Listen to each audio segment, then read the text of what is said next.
Okay, so the Hermetic Principles are an ancient, fundamental truth, apparently. And I got a lot of my information from the Kybalion. Is that how you say it? Kybalion. Kybalion, right? The lips of wisdom are closed except for the ears of understanding, from the Kybalion. And it's a work that was published by an anonymous source. The Three Initiates is what it's called. It was written about 100 years ago in 1909. And it basically puts the 7 Hermetic Principles together in a very easy to read fashion from works that go back, way back to the ancient Egyptian times, from Hermes Trismegistus, who was like the master teacher of knowledge, who there's legends of him living for hundreds of years and all this stuff. Who knows how real he is, but the fundamental truths are within his text. And in the Kybalion, what it does is it simplifies it and makes it really, really easy for the reader. It's about like a 3.5-hour read if you were to just read it from beginning to end, because I listened to it twice on tape getting ready for this. It's on YouTube for free too. So. Yeah, it's all in the public domain. So if I can have a volunteer just read the first passage. Yeah? We take great pleasure in presenting to the attention of students and investigators of the secret doctrine this little work based upon the world-old Hermetic teaching. There has been so little written upon the subject, notwithstanding the countless references to the teachings in the many works upon occultism, that the many earnest searchers after the arcane truths will doubtless welcome the appearance of the present volume. Nice. And then next paragraph, another volunteer. The purpose of this work is not the enunciation of any special philosophy or doctrine, but rather is to give to the students a statement of the truth that will serve to reconcile the many bits of occult knowledge that they may have acquired, but which are apparently opposed to each other, and which often serve to discourage and disgust the beginner in the study. Our intent is not to erect a new temple of knowledge, but rather to place in the hands of the student a master key with which he may open the many inner doors in the temple of mystery through the main portals he has already entered. Excellent. And then a third volunteer. Will we do it? Yeah. There is no portion of the occult teachings possessed by the world which have been so closely guarded as the fragments of the Hermetic teachings, which have come down to us over the tens of centuries which have elapsed since the lifetime of its great founder, Hermes Trismegistus, the scribe of the gods, who dwelt on old Egypt in the days when the present race of men was in its infancy. Contemporary with Abraham, and if the legends be true, an instructor of that venerable sage, Hermes was, and is, the great central sun of occultism, whose rays have served to illumine the countless teachings which have been promulgated since his time. All the fundamental and basic teachings embedded in the esoteric teachings of every race may be traced back to Hermes. Nice. And is there one more piece there? Just the bottom 7. Okay, so we're going to go over those now. So does everybody know the definition of occultism? What's the definition of arcane? Sorry. I don't know, actually. So arcanum, in my mind, somebody else may know, there's the greater arcanum and lesser arcanum, and arcanum is knowledge. Nice. As far as I know. Yeah, this is all brand new. Because I read the arcane, I was like, people probably don't know that because I'm still a little gray on that myself. Yeah.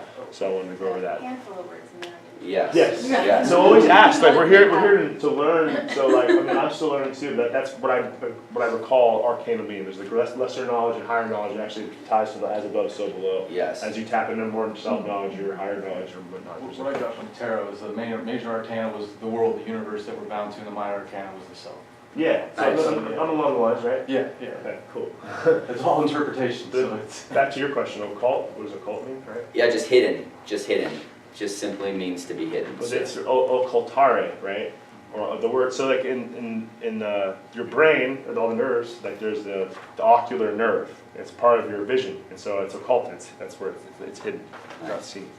Yeah, very good. Yeah, please, anything else, just throw it out there. This is all brand new for me within the last couple of months. I did hit it hard the last week to really get ready for this. But the point of this is to teach, to learn, right? We get up here so that we can really flesh this stuff out, and we'd love for any of you guys to also, even if you don't feel ready, just get up there and talk about it. This is a lifelong journey, understanding these. It's an art form also. You really have to apply it, and each one can be as complex or as simple. So apparently these are laws to the nature. They are unbreakable, they are hermetically sealed, if you will. And so the word hermetic means secret, also sealed. So it's like locked into the fabric of reality. Principle equals fundamental truth, okay? The art of the 7 Hermetic Principles. The very first one is mentalism. All is mind. Everything is energy, the universe is mental. Now, another interesting aspect of the Hermetic Principles is they apply to every single scale of the universe. If you're looking at the entire universe, yes. If you're looking at yourself, yes. If you're looking at an atom, yes. It doesn't matter the scale. All of these apply equally. This is just from the Hermetic truths, or the principles themselves. Also, the level of understanding changes as that person evolves in consciousness. So if you're on this plane, these all work well for your level. As you increase, they also work well in those levels as well. So the meaning can continually change. So whatever you get out of it from today, awesome. It might evolve and change as you look into it. So I'm going to read Mark Passio's version, okay? So the all is mind. The universe is mental. Thoughts lead to manifestations of things and events. Thoughts create our state of existence and our quality of experience here on earth. Therefore, be responsible for everything you create by being responsible for everything you think. Okay, so that's one version of mentalism. Questions, comments on mentalism? Okay, we're going to move right on. I'm just going to knock these out really quick. So correspondence, quite a beautiful Hermetic principle. As above, so below. So below, as above. Okay, which basically is saying that there's a fractal pattern to the universe, where when you have things in the micro universe, you're going to get a self-similar pattern in the microscopic from the macro. A reflection of what's going on inside yourself is also a reflection of what's going on outside of yourself. So there's that duality of up and down, in and out, and there's many different levels to understand the principle of correspondence. Let me go ahead and read Mark Passio's version. That which is above is like that which is below. That which is below is like to that which is above. The macroscopic, the very large, the totality, and the microscopic, the very small, the individual units which comprise the whole, are reflections of each other. The universe is holographic. It is self-similar across all scales. That's correspondence. Number 3 is vibration. The principle of vibration reminds us that nothing is at rest, that all things are moving on all different scales. What appears to be solid is really just a lower state of vibrational frequency, and it's an optical illusion that our mind agrees with, but in actuality there's nothing that's solid. It's all in motion, right? Nothing is at rest, everything is vibratory. And then to go right into his definition here. Yeah. Yeah. Now when you say that, you're speaking to the bench we're sitting on as well. Yeah. Okay. All scales. Everything's a vibration. Everything's in motion. Yes. At the most Yeah. microscopic level. That's why your thoughts are so powerful. Right? Because you're like from moment to moment, you change your reality. I know. They say that like the average person changes. Like they can't focus. They focus on 6 to 10 things per minute. Like a big part of what we're teaching is if you can learn to focus your mind on one thing, imagine how powerful that is. That's like meditation is so important, right? So it's like that's where you create a stronger vibration with each thought. And like I've said in past meetings, your body is water. You're like a drop. You become a vibration, start affecting everybody around you. JL's doing that in his gym, right? Each one of us can do that in their own way. So yes, the bench is vibratory. All right, next one is polarity. Everything has its opposites. All right, so there's a dual, up and down, hot and cold, north and south, light and dark, right? But there's a very interesting aspect to polarity, is a lot of times we look at these as being totally diametrically opposed, but polarity makes you realize that they actually might be the same thing, just in different degrees. And it uses the state of polarity, and then it says, let's talk about mentalism and the idea of hate and love.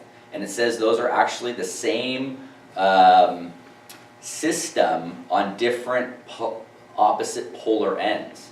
And it says that the wise hermeticist can learn how to transmute what something would appear to be hated and turn it into being loved.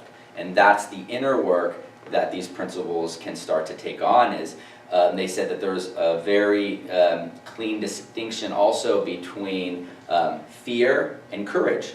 They say when you get right down to it, on very far ends, absolutely, they're very, very opposed. But as you start to narrow it down, where can you actually point to the courage and the fear? And so if you're feeling fearful, with the Hermetic Principles, you can go, oh, I can transmute that into courage and walk into the unknown of what I'm fearful for. And it also points out that if you look at like a thermometer, can you point to where it's hot and can you point to where it's cold?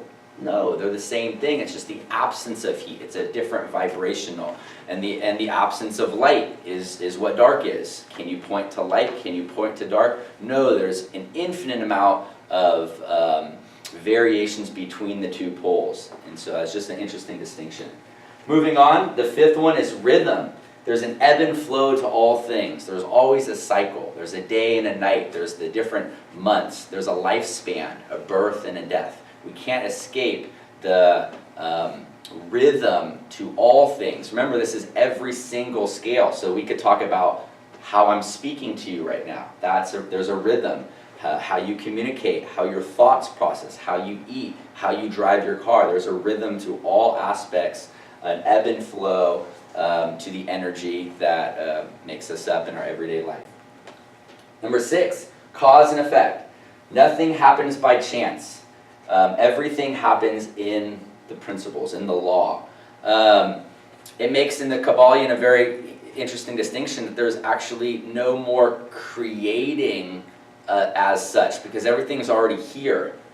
Time is an optical illusion, and it's all one. But there is a flow. There is a way for you to have an effect on that cause and effect. You can't actually create anything, but you can have your little flow, and that flow can affect everything around you, and generally comes back to you. You know, similar to, there's a picture here of Mark Passio has a guy sitting here and he's pushing this huge set of dominoes and it goes way back behind him, and you know that it's going to come back and get him, and he goes, that's a great way to depict cause and effect. Some people say that's where we get the idea of karma is from the Hermetic Principle. And then some other people say that polarity is where we get yin and yang. So I haven't looked into it enough, but these are supposedly more ancient than most religions, and so a lot of religions will take these. Okay, and then the last principle is gender. Everything is manifest with feminine and masculine energy. We don't want to get too stuck on the level that we're on. Yes, there is male and there is female, and that is relevant for our species, but there are all scales. This energy, this law is in expression. So as you go higher, it might just be the energy that creates an atom. There's a positive and there's a negative aspect to every single atom. And there's a female and male energy, apparently, for all different scales of the universe. We're not used to thinking of it like that. But as we start to look at it, the Kabbalion actually makes some predictions and says that if science starts to look at certain things, there will be a lot of questions that can be answered. So I thought that was pretty interesting. All right, so reading, let me actually read a couple of these. I think I missed the definition. So polarity, everything is dual. I'm going to go back and just read off of these. Everything has its poles, everything has its opposites. Opposites are identical in nature, but different in degrees. Extremes meet, all paradoxes can be reconciled. Okay, that's the definition for polarity. I'm going to move on to rhythm. Everything flows out and in. Everything has its tides. All things rise and fall. The pendulum swings, manifests in everything. The measure of the swing to the right is the measure of the swing to the left. Rhythm compensates. So that's rhythm. I'll read cause and effect. Every cause has its effect. Every effect has its cause. Everything happens according to law. Chance is but a name of or for law not recognized. There are many planes of causation, but nothing escapes the law. And then I'll finally read gender to finish up my presentation. Gender is everything. Everything has its masculine and feminine principles. Gender manifests on all planes. All right, so that is a very quick and down and dirty presentation on the 7 Hermetic Principles. I encourage you guys to look into them further.